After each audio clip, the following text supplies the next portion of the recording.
In this video, I will show you why you can't go live on Instagram and how to fix it, update Instagram app, ensure your Instagram app is up to date with the latest version from your device's app store, check your internet connection. A stable and fast internet connection is essential for streaming.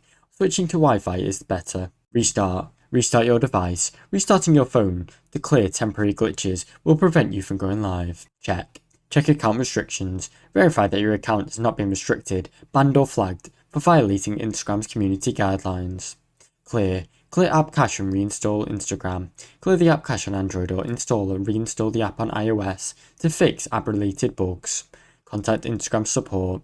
If the problem still persists, report the issue through Instagram's help center for further assistance. Now you know. Now you know why you can't go live on Instagram and how to solve it. Thanks for watching. Don't forget to like and subscribe.